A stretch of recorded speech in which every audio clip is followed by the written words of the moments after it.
legislation that overturns the Constitution of the state of Texas, this country's on the wrong path. That's an extraordinarily dangerous and destructive thing.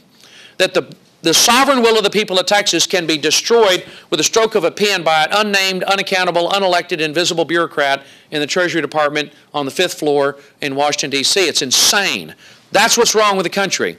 How do you get it back? Remember that what Congress can destroy by law, they can restore by law. What Congress has taken away, they can restore. So I've drafted legislation that says, for example, all federal grant programs, the legislatures have to opt in. Today they're all opt out. Federal money is given to the states, and the Texas Education Agency, for example, just takes the check. And when we come back, and when I was in the legislature, we'd show up in January every other year and discover we've got this wonderful new federal program with all these new mandates, but the federal government's only paying about $1 out of every 3 that what it costs to run the program. So I have filed legislation that would, by law, state that all federal grant programs disappear in a state. After 5 years, all the federal grants go away in Texas unless the Texas legislature passes a law and says we want the money with all the strings, and we surrender control of Texas to the federal government. We surrender and give control to Washington to the omnipotent geniuses in Washington to the extent that federal law is inconsistent with state law. And so therefore it becomes a voluntary act on the part of the legislature, has to cast a record vote and come home and campaign on the fact, Dan Patrick, Dwayne Bohack, all my good friends in the legislature, they would have to cast a vote and say, yes, we want the money, and we surrender control of Texas's schools to the federal government. They're not going to do it. They're not going to do it. They'll walk away from the money. How much money are we talking about? Every year, about $860, it depends on what scope of programs you're looking at, but about $600 to $700 billion a year in federal grant programs go out the door every year in Washington, and nobody knows if they're working. There's no review. The money just flies out the door. So we make all $600 billion, say, voluntary. Now, if the legislatures just walk away from half of that, there's $300 billion a year savings, bingo, right out the gate. Now, in the very, very short time I've got left, now that right there, see what we've done then is transfer that power back to the state glass. And it can be done with that's, for example, public safety, public education. I sued a federal judge, William A. Justice, and regained control over the prison system for Texas when I was in the legislature. And, for example, the Supreme Court just ruled that each one of us have an individual right to keep and bear arms. I frankly think that's astonishing because, in my opinion, if you think about it, that water never left the glass to begin with. Why would we ever surrender as free people the right to keep and bear arms? I guarantee Texans never surrendered it.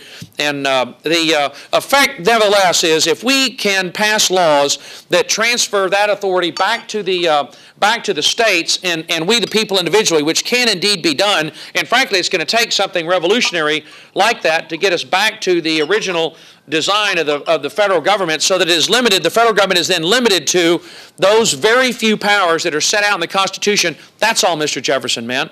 He meant to respect that separation of powers, a strict separation of powers between the state and federal government, a strict protection of those individual liberties that make each one of us free people, and then finally a separation of power between, at the federal level, the chief executive and the legislative branch, and then, of course, between the legislative branch and the judicial branch. Because in conclusion, let me say very quickly that one of my favorite Jefferson sayings was that he said that the judges advance on noiseless steps like gravity, never yielding what they've gained.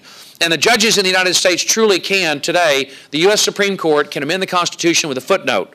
Now, I'll just tell you, this is not political. It's just a fact. If one guy, and I won't say which party, but it'll be self-evident, if one guy is elected to the White House and he appoints liberal judges to the Supreme Court, they're going to overturn this 5-4 decision on the individual right to own and possess a gun.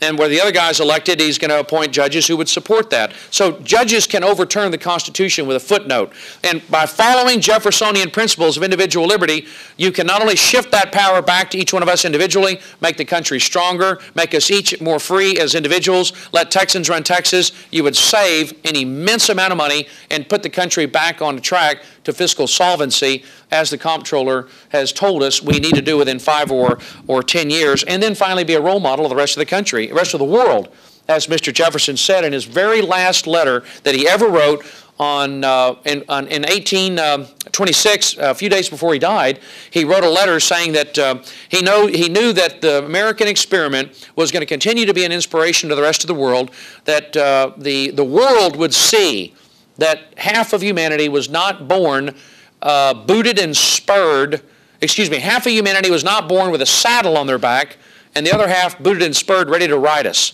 And he was a great man with a great vision, and you've been very kind to indulge me to talk about how Jeffersonian Republican principles can solve these terrible problems the country faces. It's what inspires me and what I do in Washington, and I thank you so very much for allowing me to come out and talk to you about it today. Thank you very much.